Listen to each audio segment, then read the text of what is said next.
hoy a hablar de las infecciones respiratorias agudas altas. Vamos a nombrarlas todas, vamos a nombrarlas cuáles son sus agentes causales más frecuentes y vamos a analizar 3 patologías con más intensidad. Vamos. Entonces, en las infecciones respiratorias agudas, generalmente es una de las causas más frecuentes de consulta en centros de primer nivel y se presenta a lo largo de todo el año. Obviamente, la incidencia es mayor en épocas de frío, que son en los meses de invierno, donde hay mayor cantidad de infecciones respiratorias. Es una de las principales causas también de ausentismo escolar, o sea, generalmente los niños que tienen algún resfrío dejan de acudir a la escuela. Obviamente, eso en la época en la que estamos actualmente, los niños no están yendo a la escuela, así que pero eso en condiciones normales sí ocurre. Entonces, las dividimos en altas y bajas. Las infecciones respiratorias altas van de la epiglotis para arriba, o sea, epiglotis, faringe, amígdalas. También viene la otitis. Entonces, esa es la faringoamigdalitis, faringitis, adenoiditis, laringitis obstructiva, epiglotitis y otitis. La otitis, si bien el oído no forma parte integrante del aparato respiratorio, pero sí tiene una comunicación directa. O sea, si ustedes hacen un corte, por ejemplo, longitudinal, o sea, sacan toda la cara, ustedes van a ver todas las conexiones que tiene el aparato respiratorio. O sea, incluidos los ojos están directamente conectados. Entonces, el oído sufre infecciones de forma accidental, por invasión, por ascenso de una infección previa a nivel faringoamigdalino. Y las infecciones altas, o las infecciones bajas, que obviamente van de la tráquea, bronquios, bronquiolos y pulmones. Generalmente las infecciones respiratorias altas, el tratamiento es ambulatorio, o sea, no necesitan una internación, y las infecciones respiratorias bajas muchas veces sí necesitan internación por las posibles complicaciones que se pudieran presentar. En cuanto a la etiología, al inicio generalmente empiezan con infecciones virales. Las infecciones respiratorias altas, las más de las veces son una sobreinfección bacteriana a una infección viral previa. O sea, entre esos está el típico y clásico resfrío común producido por el rinovirus, el coronavirus, no el coronavirus que conocemos actualmente, ese otro coronavirus que producía resfrío solamente, el adenovirus, influenza, parainfluenza, que son los que producían cuadros de tipo respiratorio. Entre los rinovirus hay más de 150 serotipos diferentes. Entonces, uno puede pasar resfriado el año entero con diferentes serotipos. La cantidad de serotipos existentes para el rinovirus ha hecho imposible hacer una vacuna para prevenir, porque son demasiados serotipos. La etiología bacteriana está relacionado especialmente con una sobreinfección bacteriana, como la otitis media aguda, por ejemplo, la sinusitis, la adenoiditis y la faringoamigdalitis. O sea, la faringoamigdalitis, por ejemplo, generalmente es de etiología bacteriana, no viral.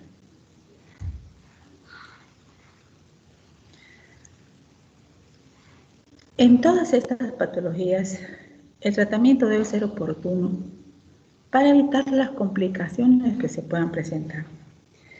Porque si se deja a libre albedrío, muchas veces puede haber destrucción de tejido, pueden pasar a la sangre, o sea, hacer una bacteremia, y esto puede desencadenar cuadros mucho más graves.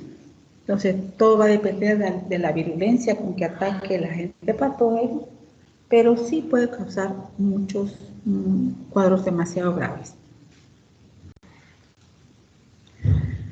Vamos a ver ahora una tabla en la que vemos cuáles son los agentes causales frecuentes por localización. Por ejemplo, para las faringoamigdalitis tenemos dos, el Streptococcus pyogenes o también del grupo hemolítico del grupo B, beta hemolítico del grupo B, del grupo A, y el Corynebacterium diphtheriae. Esos dos, Streptococcus pyogenes y Corynebacterium diphtheriae, son los más frecuentes en la presentación de una faringoamigdalitis. En la otitis media aguda, el Streptococcus pneumoniae y el Haemophilus influenza. Para la sinusitis también los mismos, el Streptococcus pneumoniae y el Haemophilus influenza. Para la epiglotitis, el Haemophilus influenza, el Haemophilus influenza tipo B y la Neisseria gonorrea. Ya para las infecciones respiratorias bajas, en la neumonía tenemos dos probabilidades, ¿no es cierto? Son la neumonía adquirida en la comunidad y la neumonía que puede ser nosocomial o adquirida en una institución hospitalaria. Entonces, en la neumonía adquirida en la comunidad, los agentes causales más frecuentes son el Streptococcus pneumoniae y el Haemophilus influenza. Ya entre las nosocomiales están los Staphylococcus aureus, la Klebsiella, la Escherichia coli y la Pseudomonas.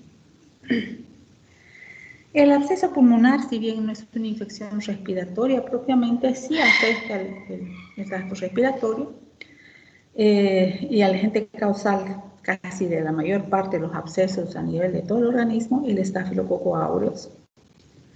Y entre los anaerobios el Bacteroides fragilis. El embrioma pleural tenemos el Streptococcus pneumoniae, el Staphylococcus aureus. El embrioma pleural es la colección de material purulento entre las hojas pleurales que también va a producir una dificultad respiratoria, pero no una enfermedad respiratoria propiamente. La bronquitis, agentes causales frecuentes, la clamidia pneumoniae y Bordetella pertussis. Y es continuación de la neumonía nosocomial. Todos pacientes que son conectados a un ventilador tienen el riesgo de adquirir una neumonía por Staphylococcus aureus, Klebsiella pneumoniae, Pseudomonas aeruginosa y el Acinetobacter baumannii. Vamos a hablar someramente de lo que es la neumonía, si bien no entra dentro de nuestro trabajo. Pero la neumonía es de las patologías respiratorias la que va a requerir una internación, va a requerir una atención hospitalaria. Los agentes causales, ya dijimos antes, espérenme un minuto, voy a callar a mi loro, ¿bien?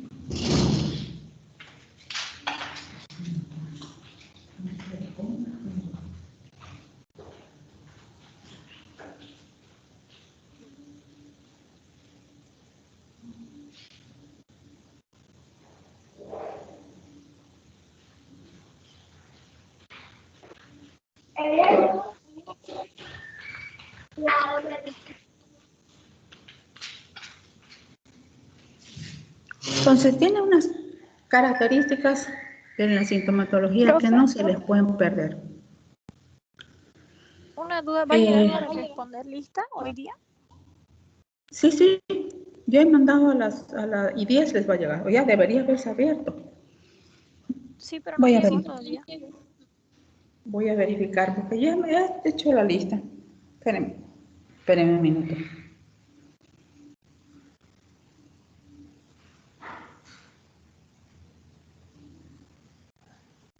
Ahora ya me apareció, pero en tareas no me llegó notificación, sí.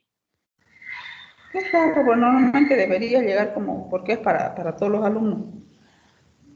Ya sé, si ya les llegó, comiencen a marcar, por favor. Claro, no se abrió, que he tenido un problema con la plataforma en lo que estaba marcando la asistencia. He tenido que reiniciar porque he tenido que actualizar y puede ser que en eso se haya perdido algo. ¿Ya? Bueno, como les decía, La neumonía no está dentro del trabajo, pero les voy a explicar. Tiene sintomatología específica. La expectoración, por ejemplo, no es mucopurulenta como uno podría pensar. En la imagen de la derecha, ustedes ven, esa es la coloración de la expectoración en una neumonía. El dolor es característico. El dolor es lo que en algunos libros es el dolor en punta de costado o dolor en puñalada, como decían en otros libros, donde el paciente siente como si le clavaron algo en el pulmón y el dolor es intenso. La fiebre muy elevada también. El tratamiento, obviamente, en estos casos es necesariamente hospitalario. El absceso pulmonar, como dijimos, o sea, es colección de material purulento a nivel pulmonar, que también se tiene que sacar una muestra del exudado y hacer un tratamiento antibiótico completo. El empiema pleural, como ustedes ven en esta radiografía, por ejemplo, es la colección de material purulento entre las hojas pleurales y también dificulta la respiración. El tratamiento, o sea, inicialmente va a ser una toracocentesis para extraer el líquido, ese material purulento de la cavidad pleural, hacer un cultivo y hacer el tratamiento antibiótico correspondiente. Entonces, para cualquier proceso respiratorio, el periodo de incubación es corto, va de 1 a 3 días. O sea, generalmente desde que se ha tenido contacto con el virus o con la bacteria que esté produciendo el cuadro. El órgano blanco, obviamente, es la mucosa respiratoria, que es la puerta de entrada. O sea, la puerta de entrada en la que el contagio va a ser por vía aérea o vía directa. O sea, por vía aérea, en el caso de estar en proximidad de un paciente portador de la enfermedad que se pone a toser o sencillamente está conversando con nosotros y el virus o la bacteria está en las gotículas de saliva que emite el paciente cuando habla o cuando tose también. Y eso por vía inhalatoria entra a la mucosa nasal, donde se produce el ingreso y la multiplicación. Y obviamente una vez multiplicado se propaga rápidamente a las regiones adyacentes. La replicación viral es alta y es altamente contagiosa también.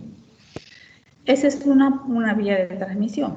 La otra vía de transmisión es a través de los elementos contaminados o llamados también fomites, que son elementos que han podido estar en contacto con la saliva del paciente enfermo, o sea, ya se haya estornudado y haya contaminado un objeto como puede ser la manilla de la puerta, un lapicero o cualquier otra cosa que vaya a entrar en contacto con otra persona.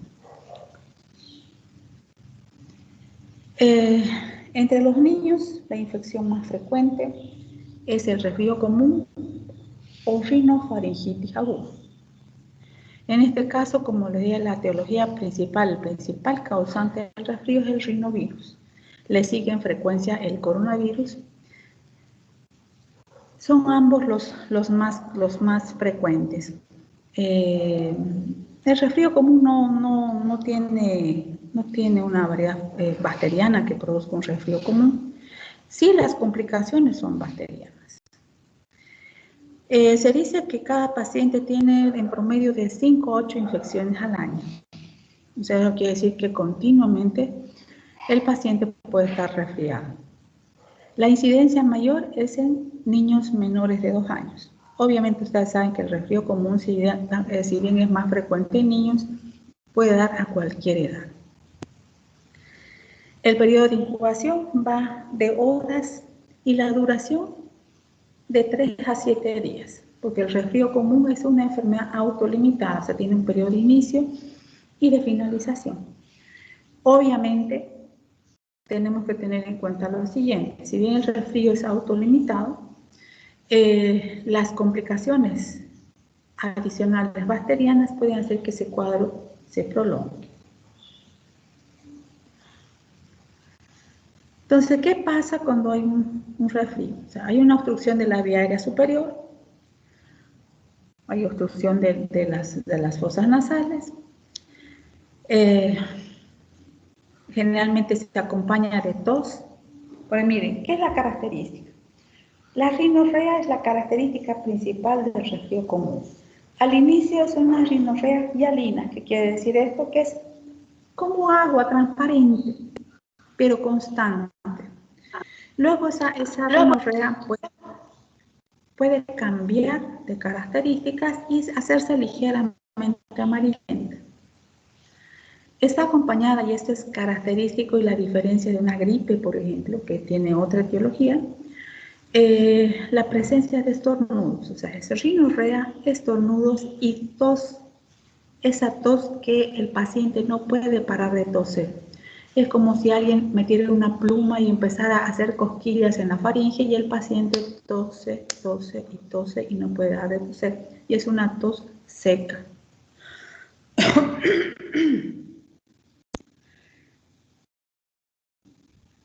Generalmente, toda esta sintomatología en 3 a 7 días desaparece.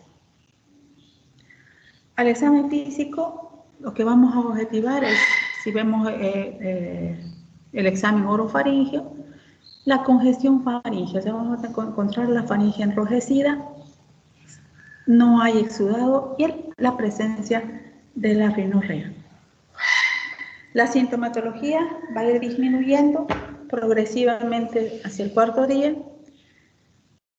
y pueden aparecer algunos otros síntomas como disfonía, o sea, un enrojecimiento de la voz, el paciente puede estar más ronco o puede comenzar a aparecer tos productiva. Pero en la primera parte de la enfermedad, la tos es seca y constante. Las complicaciones que se pueden presentar son la sobreinfección bacteriana, alergias, la otitis media aguda, adenoiditis, sinusitis y sobreinfección con agentes patógenos.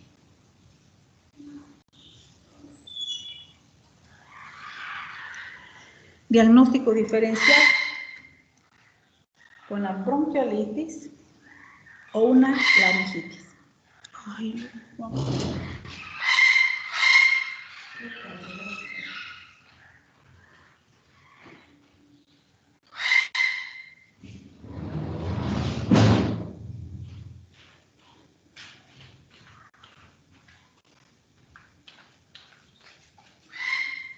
También con la rinitis alérgica produce bastante rinorrea también.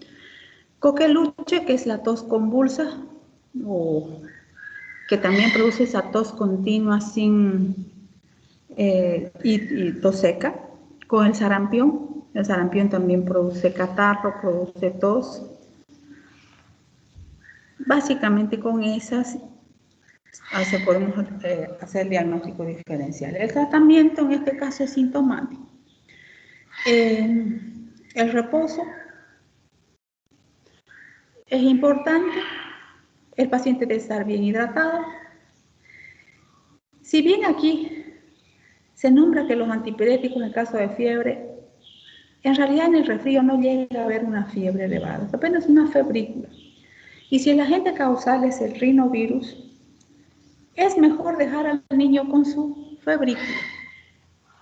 Ya si hay una sobreinfección bacteriana, esa fiebre ya va a ser más intensa y sí van a tener necesidad de utilizar antitérmicos. Pero en el resfrío, si está solamente con una febrícula 37.2, 37.4, no utilicen antipiréticos. ¿Por qué? Porque el rinovirus se replica o se multiplica mejor cuanto más baja sea la temperatura del paciente. Entonces, si le damos antipiréticos, estamos favoreciendo la multiplicación del virus en el paciente. Otra cosa importante que se debe hacer en el tratamiento es mantener permeables las fosas nasales, especialmente si estamos hablando de un niño lactante, por ejemplo. El lactante utiliza la boca para alimentarse y mientras se alimenta, la nariz es su única vía de respiración. Y si la tiene obstruida, no va a poder alimentarse. O sea, tenemos que mantener las vías aéreas permeables.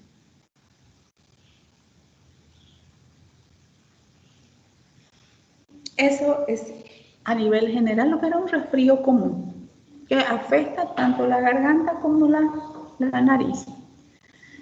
Ahora vamos a irnos a hablar directamente de las faringoamigdalitis. Tenemos faringoamigdalitis, la clásica y frecuente, que es la faringoamigdalitis septocócica. También tenemos la faringoamigdalitis viral. En esa se presenta, por ejemplo, cuando hay una mononucleosis infecciosa. Puede producir también exudado, puede producir dolor en la garganta. Y obviamente la faringoamigdalitis producida por el Corynebacterium diphtheria, que las características sintomatológicas son totalmente diferentes, ¿no es cierto?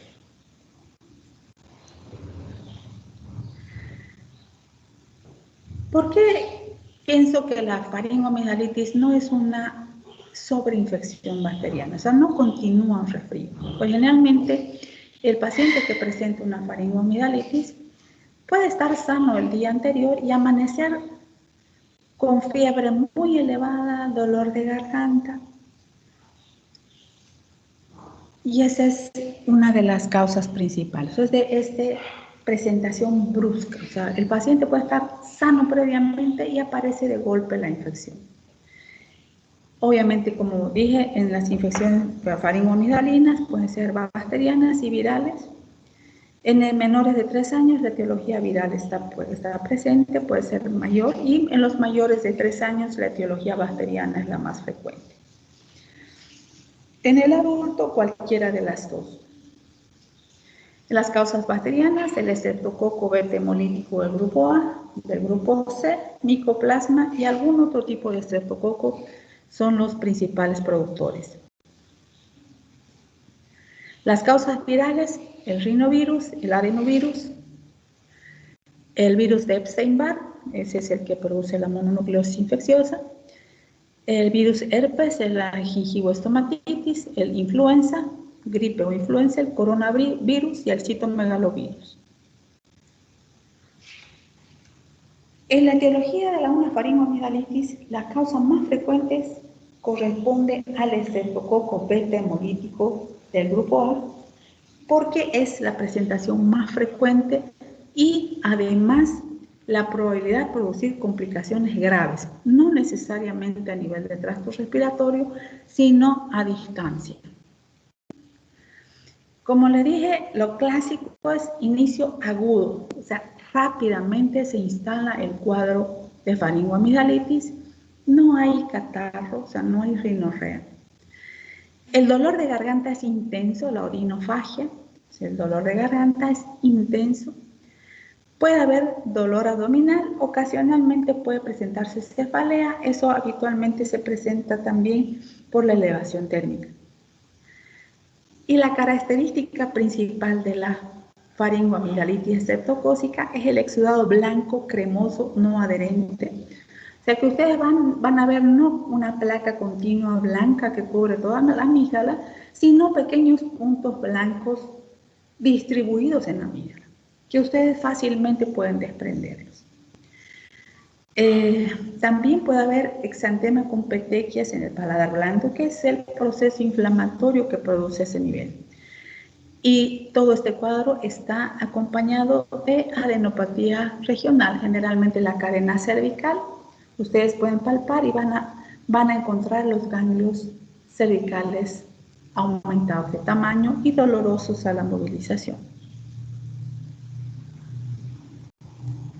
¿Cómo llegamos al diagnóstico? Mediante la anamnesis y el examen físico. En la anamnesis vamos a tener el relato de toda la sintomatología que presenta el paciente, y en el examen físico vamos a encontrar todo lo que hemos descrito anteriormente. El tratamiento es sintomático. Tenemos que mantener a nuestro paciente bien hidratado, tenemos que darle antipiréticos porque la fiebre es muy elevada y tenemos que darle analgésicos. El tratamiento de elección para el estreptococo de todas maneras continúa siendo la penicilina. Entonces, se puede utilizar una sola inyección de penicilina benzatínica en adultos de 2.400.000 unidades, en niños de 1.200.000 unidades, y en lactantes se aconseja utilizar una combinación, la que se denomina 6-3-3. ¿Qué quiere decir ese 6-3-3? Tenemos 600.000 unidades de penicilina cristalina o de acción inmediata. Tenemos 300.000 unidades de penicilina procáinica de acción intermedia y tenemos la penicilina benzatínica, también 300.000 unidades de acción prolongada. Entonces ahí tenemos una cobertura rápida, o sea, tenemos penicilina que va a actuar inmediatamente en el proceso infeccioso, una que tiene una vida un poquito más larga y la de depósito que es mucho más larga, entonces la cobertura es mejor. Entonces aquí tenemos una tabla. La penicilina benzatínica en niños menores de 3 años. La indicación es si tiene menos de 27 kilos, se da una dosis de 600.000 unidades dosis única, más de 27 kilos, 1.000.000 de unidades dosis única. La eritromicina, en aquellos casos en los que el paciente tiene alergia a la penicilina, se utilizan en 50 miligramos kilo peso día, dividido en cada 6 horas por 10 días. El cefadroxilo, 30 miligramos por kilo peso día, dividido cada 12 horas también por 10 días. O la claritromicina, 15 miligramos por kilo peso día, también dividido cada 12 horas durante 10 días. Y la que se está utilizando bastante actualmente, que es la acitromicina, 12 miligramos por kilo peso día, en una toma diaria por 5 días. Ese tiene bastantes respuestas, la respuesta es similar a la que tiene con la penicilina benzatínica. Ahora el oído. El oído les dije que solamente se altera básicamente por vecindad. O sea, esta es una patología que es mucho más frecuente en niños menores de 2 años y pacientes lactantes. Y la causa ahí no es por la edad, sino por la anatomía de ese niño. La trompa de Eustaquio tiene una posición más horizontal y es más corta y obviamente facilita el ascenso de la bacteria al oído medio. Miren, en la imagen de la izquierda tenemos un esquema de lo que es el oído, desde el pabellón auricular externo, el conducto auditivo externo, tenemos el tímpano, los huesecillos del oído, y aquí tenemos el oído medio, y esta ya es la trompa de Eustaquio, ¿no es cierto? Entonces, generalmente esto está, como les dije, está comunicado el oído con la garganta. Y una infección a nivel de faringe o amígdalas o a nivel de nariz puede ascender, en forma de ascenso canalicular ascendente y llegar al oído medio. Entonces, ¿qué pasa cuando llega al oído medio? Produce una inflamación a nivel de la trompa de Eustaquio. Esa inflamación produce exudado. Ese exudado se convierte en material purulento y la trompa de Eustaquio no es un material elástico, o sea, no se va a distender para albergar ese material purulento que se está formando. Entonces se eleva la presión a nivel del oído medio y eso se traduce en dolor. El dolor intenso, el dolor de oído es una de las patologías más dolorosas que se presentan en los niños. El niño no consigue dormir, está irritable, mueve la cabeza de un lado para otro. Y si ustedes examinan, si tienen a mano un otoscopio, hacen una otoscopía, van a meter el otoscopio por acá y van a ver cómo está la mucosa del oído del conducto auditivo externo. Generalmente por la vecindad puede ser que esté eritematoso y si ustedes visualizan el tímpano, van a ver el tímpano abombado, tenso, por el aumento de la presión a nivel del oído medio.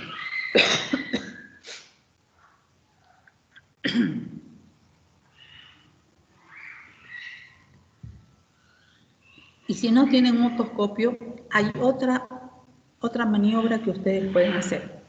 Si ustedes examinan cada uno su pabellón auricular, tenemos el pabellón auricular y en la parte más próxima a la cara tenemos un elemento medio triangular, que es la entrada, está cerca de la entrada del conducto auditivo externo. Eso recibe un nombre, el nombre de trago o tragos. Si ustedes no tienen a mano un otoscopio que les permita visualizar el conducto auditivo externo y les permita visualizar el tímpano, despresionen ese elemento. Eso va a ocasionar un aumento de la presión a nivel del oído medio y vamos a tener por respuesta un grito más agudo del niño por el dolor que le implica esa maniobra. Y eso les confirma a ustedes el diagnóstico. El agente causal ya vimos que es más frecuente el Streptococcus pneumoniae y el Haemophilus influenza. Entonces, ¿cuál es la incidencia mayor? Es en niños menores de 2 años. Conforme el niño va creciendo, la incidencia va bajando. Produce congestión, edema de la mucosa respiratoria y acumulación de líquido en el oído medio. Y se desencadena la otitis media aguda. En los niños menores de 3 años, como les dije, tienen una trompa de Eustaquio más corta, más ancha y más horizontal, y eso favorece la ascensión del agente causal.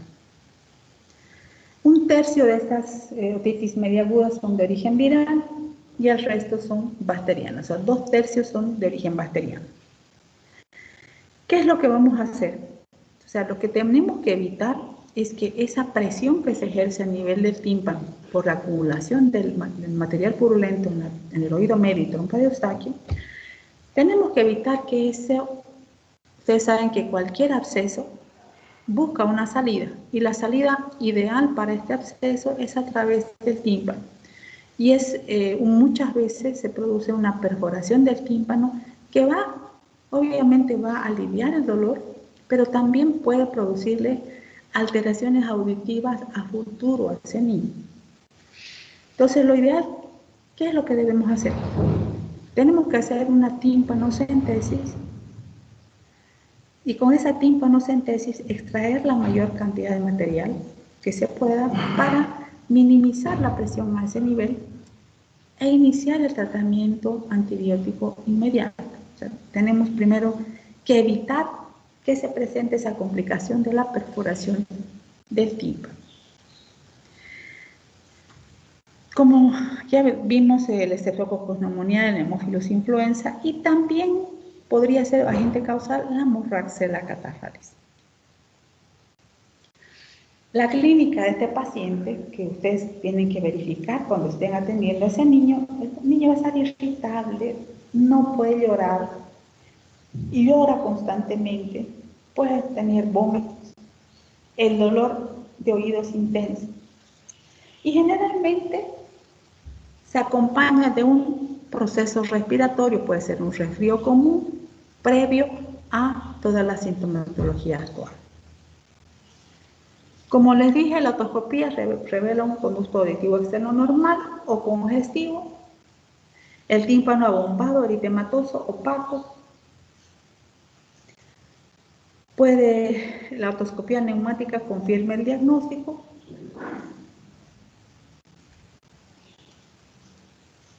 El tratamiento, amoxicilina, 50 miligramos kilo-peso día, dividido en 3 dosis por 10 días. Y eventualmente en dosis de 60 a 80 miligramos kilo-peso día. Va a depender del cuadro también. También, adicionalmente, hay algunas gotas que son analgésicas que se pueden aplicar directamente a nivel de conducto auditivo externo que favorecen también el tratamiento.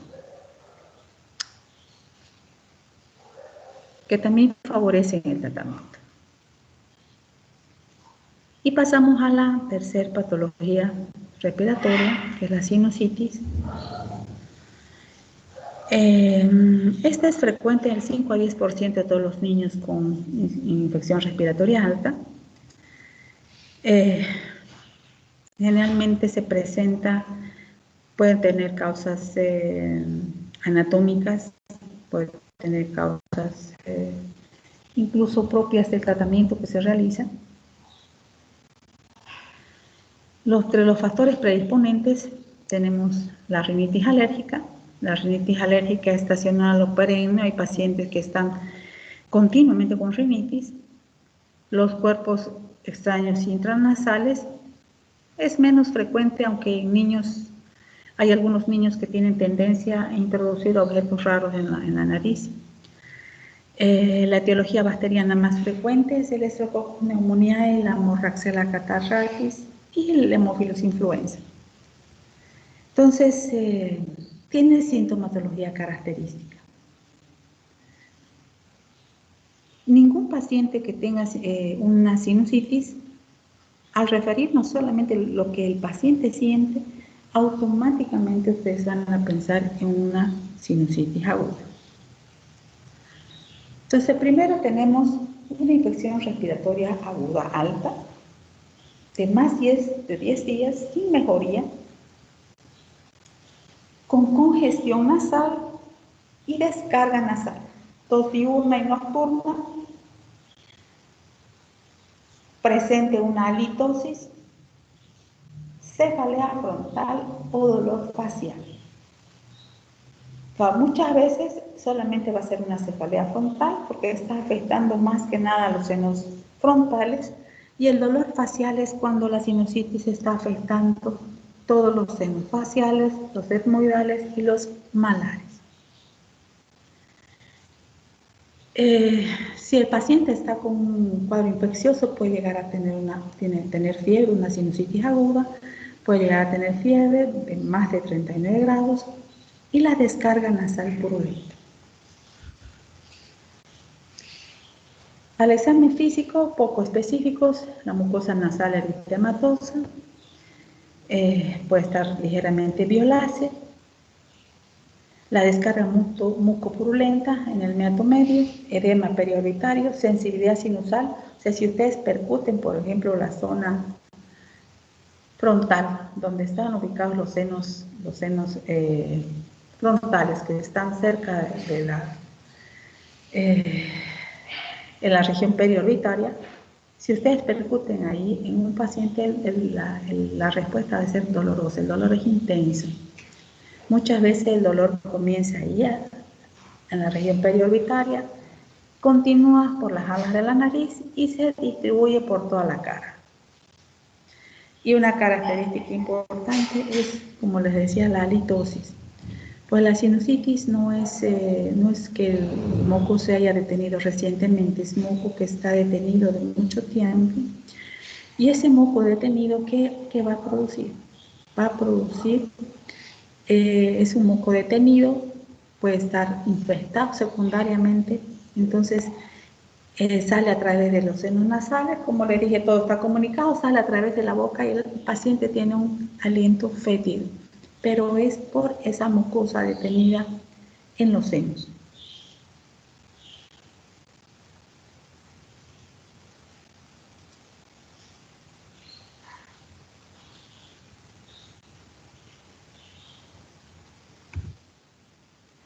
El tratamiento es complejo. Si bien aquí en la diapositiva están viendo ustedes el tratamiento antibiótico, que enseguida vamos a hablar, el tratamiento principal, o sea, el tratamiento antibiótico va a hacer que ceda la infección que está presente en el momento que ustedes están tratando a su paciente. Pero si ustedes no corrigen la causa, este paciente va a volver con la misma patología. Entonces, ¿a qué me refiero con resolver la causa? Tenemos que tratar de vaciar esos senos frontales, etmoidales y malares. ¿De qué forma? Hay elementos que podemos utilizar, como son, por ejemplo, hay diferentes tipos de líquidos que podemos utilizar en vaporizaciones. O sea, ponemos ese líquido en agua hirviendo y el paciente va a ir aspirando a través de la nariz esos vapores que van saliendo de ese líquido. Esos vapores, ¿qué función tienen? Fluidificar el muco que está detenido para que el paciente lo vaya a eliminar. Ese es tratamiento adicional o unido al tratamiento antibiótico. Podemos utilizar la amoxicilina, la eritromicina, el cotrimoxazol, que es la mezcla de sulfamethoxazol y trimethoprim. Podemos utilizar cefalosporinas. La amoxicilina, por ejemplo, se utiliza a dosis de 70-90 miligramos kilo peso día, en 3 dosis. En el momento yo no utilizaría la amoxicilina pura, sino la asociaría con el ácido clavulánico para una mejor respuesta. Entonces, ese es el tratamiento que se debería hacer.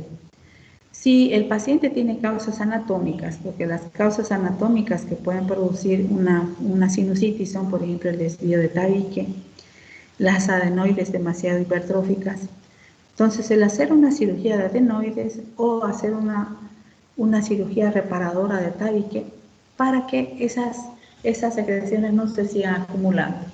Y lo más importante, si uno tiene secreción nasal, yo sé que es el síntoma más molesto y a veces uno termina los pañuelos en un ratito y la secreción sigue y uno tiende a absorberlos y al absorberse obviamente no salen, pero se van ascendiendo porque uno los va aspirando para adentro y esa es otra de las causas de las que se presenta también la sinusitis. Bueno, ese es el tema de hoy. Así que les pregunto si tienen alguna pregunta, algo que no hubiera quedado muy claro, estoy para contestarles.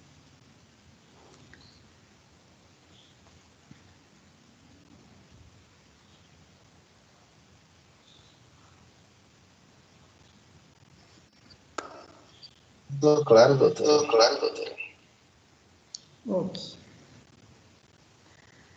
Bueno, hemos terminado ya los exámenes prácticos presenciales. Cada clase, o sea, mañana vamos a hacer la revisión del examen con el grupo C.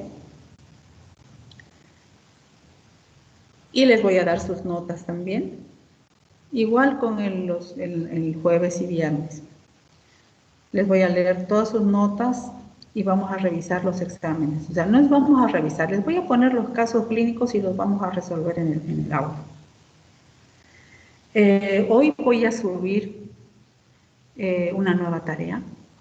La nueva tarea es el trabajo de investigación. El trabajo de investigación igual puede ser en grupo, puede ser personal también, o sea, depende de cada uno. El tema no se los voy a dar yo. Ustedes van a escoger un tema. Puede ser una enfermedad, tiene que ser una enfermedad infecciosa. No necesariamente las que están en el programa. Pueden escoger cualquier otra enfermedad. El único requisito que sea una enfermedad infecciosa. Les voy a poner los parámetros de calificación y todo para el trabajo. Y en las clases prácticas vamos a comenzar a hacer lo que es como hacer el examen físico característico de cada paciente, que eso nos va a ayudar bastante en nuestro trabajo y en el trabajo de ustedes. O sea, tenemos una camilla en el aula, así que vamos a aprovecharla. Ya no van a presentar ustedes trabajos, sino ya cuando tengan su trabajo de investigación listo, sí, pueden defenderlo en clase. A los que están fuera y hagan un trabajo junto con los que están acá, o los conectamos a la plataforma, defienden su trabajo ahí. No sé si tienen alguna consulta adicional. ¿Y el modelo de trabajo de investigación? Todo eso con la orden de trabajo se las voy a subir yo, ya todo completo, para que ustedes pues, sepan qué modelo van a utilizar. O sea, teóricamente el modelo que deberíamos utilizar es el de investigación intermedia. Pero hay lo que el modelo de investigación intermedia requiere trabajo de campo que no vamos a hacer. O sea, no están las condiciones epidemiológicas para que ustedes salgan a hacer encuestas o vayan a trabajar. Eso no es coherente, no. Yo creo que vamos a hacer, tengo otro esquema, yo les voy a mandar al grupo de responsables del WhatsApp para que les hagan llegar ese formato, a ver si qué les parece, y si no, podemos hacer monografía solamente. Yo les voy a subir todos los datos necesarios y les voy a mandar el formato directamente a los responsables de WhatsApp. ¿Todos han contestado la asistencia? No, doctora, Sí, no, yo no. ¿Quién no Yo no. contestó la asistencia? Donizete, doctora. ¿Por qué no? Porque cuando fui ya no había más. Ah, hace tarde entonces. Sí. Doctora, buenos días. ¿Sí? Yo ya no pude alcanzar la asistencia, la verdad. Llegué un poquito tarde, ¿para qué voy a ser mentirosa, no? Es que saben que esa excusa de había mucho tráfico, el micro me dejó, qué sé yo, se aplica cuando las clases son presenciales, ¿no es cierto? Pero aquí lo único que tienen que hacer ustedes es levantarse o tal vez no levantarse, abrir su teléfono y conectarse, ¿no es cierto? Pues estoy equivocada. Es más fácil que uno llegue rápido, a no ser que uno se duerma. No importa, voy a bajar la asistencia de la plataforma, así sea además a qué hora entra cada uno. Yo sé quiénes han sido los primeros en estar en clase, así que no hay problema por eso. Bueno, entonces nos vemos la otra semana, nos vemos con el jueves y viernes para hacer la clase práctica.